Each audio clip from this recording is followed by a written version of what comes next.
السلام علیکم ورحمۃ اللہ وبرکاتہ۔ بسم اللہ الرحمن الرحیم۔ بخل کا علاج۔ حضرت امام غزالی رحمۃ اللہ علیہ نے فرمایا ہے کہ کنجوسی ایک ایسا مرض ہے کہ اس کا علاج بے حد دشوار ہے۔ خاص طور سے بوڑھا آدمی اگر بخیل ہو تو تقریباً لا علاج ہے، اور کنجوسی کا سبب مال کی محبت ہے۔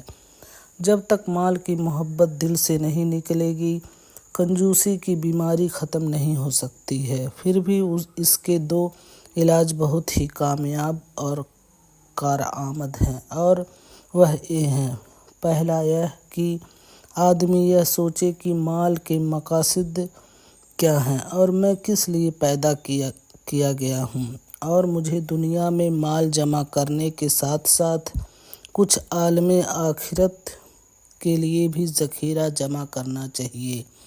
جب یہ خیال دل میں جم جائے گا تو پھر دل میں دنیا کی بے ثباتی اور عالم آخرت کا دھیان پیدا ہوگا، اور ناگہاں دل میں ایک ایسا نور پیدا ہو جائے گا کہ دنیا سے اور دنیا کے مال و اسباب سے بے رغبتی اور نفرت پیدا ہونے لگے گی۔ پھر بخیلی اور کنجوسی کی بیماری خود بخود دور ہو جائے گی، اور جذبہ سخاوت اس طرح پیدا ہو جائے گا کہ خدا کی راہ میں مال خرچ کرتے ہوئے اس کو لذت محسوس ہونے لگے گی۔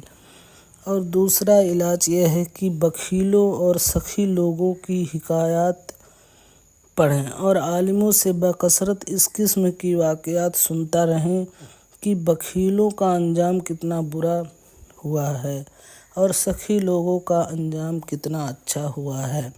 اس قسم کی واقعات و حکایات پڑھتے سنتے بخیلی سے نفرت اور سخاوت کی رغبت دل میں پیدا ہو جاتی ہے، اور دھیرے دھیرے کنجوسی کا مرض ختم ہو جاتا ہے۔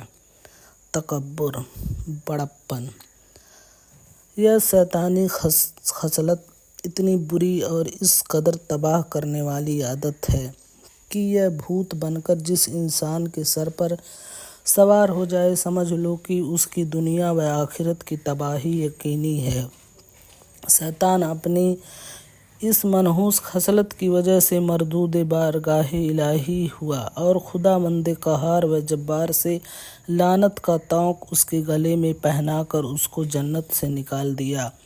تکبر کے معنی یہ ہے کہ آدمی دوسروں کو اپنے سے حقیر سمجھے۔ یہی جذبہ شیطان ملعون کے دل میں پیدا ہو گیا تھا کہ جب اللہ تعالیٰ نے حضرت آدم علیہ السلام کے سامنے فرشتوں کو سجدہ کرنے کا حکم فرمایا تو فرشتے چونکہ تکبر کی نحوست سے پاک تھے، سب فرشتوں نے سجدہ کر لیا، لیکن شیطان کے سر میں تکبر کا سودا سمایا ہوا تھا۔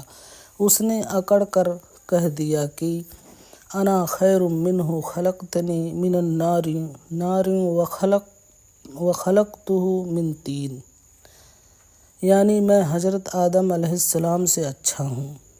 اے اللہ، تو نے مجھ کو آگ سے پیدا کیا ہے اور آدم کو مٹی سے پیدا فرمایا۔ اس ملعون نے حضرت آدم علیہ السلام کو اپنے سے حقیر سمجھا اور سجدہ نہیں کیا۔ یاد رکھو کہ جس آدمی میں تکبر کی شیطانی خصلت پیدا ہو جائے گی، اس کا وہی انجام ہوگا جو شیطان کا ہوا کہ وہ دونوں جہان میں خداوند قہار و جبار کی پھٹکار سے مردود اور ذلیل و رسوا ہو گیا۔ یاد رکھو کہ تکبر خدا کو بے حد ناپسند ہے، اور یہ بہت ہی بڑا گناہ ہے۔ حدیث شریف میں ہے کہ جس شخص کے دل میں رائی برابر ایمان ہوگا وہ جہنم میں نہیں داخل ہوگا، اور جس شخص کے دل میں رائی برابر تکبر ہوگا وہ جنت میں نہیں داخل ہوگا۔ ایک دوسری حدیث میں آیا ہے کہ میدان محشر میں تکبر کرنے والوں کو اس طرح لایا جائے گا کہ ان کی صورتیں تو انسانوں کی ہوں گی مگر ان کے قد چیونٹیوں کے برابر ہوں گے، اور ذلت و رسوائی میں یہ گھرے ہوئے ہوں، اور یہ لوگ گھسیٹتے ہوئے جہنم کی طرف لائے جائیں گے، جس کا نام بولس، نا امیدی ہے، اور وہ ایسی آگ میں جلائے جائیں گے جو تمام آگوں کو جلا دے گی، جس کا نام نار انیار ہے اور ان لوگوں کو جہنمیوں کا پیپ پلایا جائے گا۔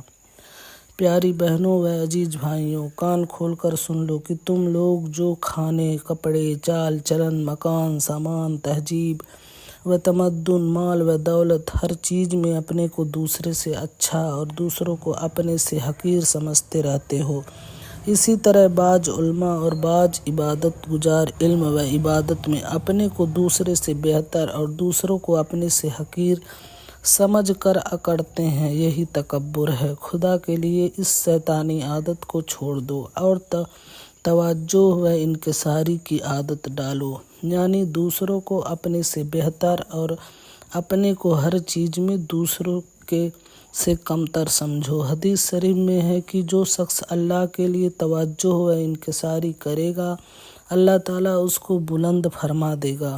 وہ خود کو چھوٹا سمجھے گا مگر اللہ تعالیٰ انسانوں کی نگاہوں میں اس کو عظمت والا بنا دے گا، اور جو شخص گھمنڈ اور تکبر کرے گا اللہ تعالیٰ اس کو پست کر دے گا۔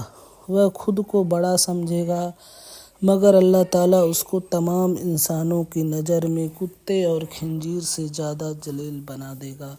ملتے ہیں اگلے موضوع کے ساتھ، تب تک کے لیے اللہ نگہبان۔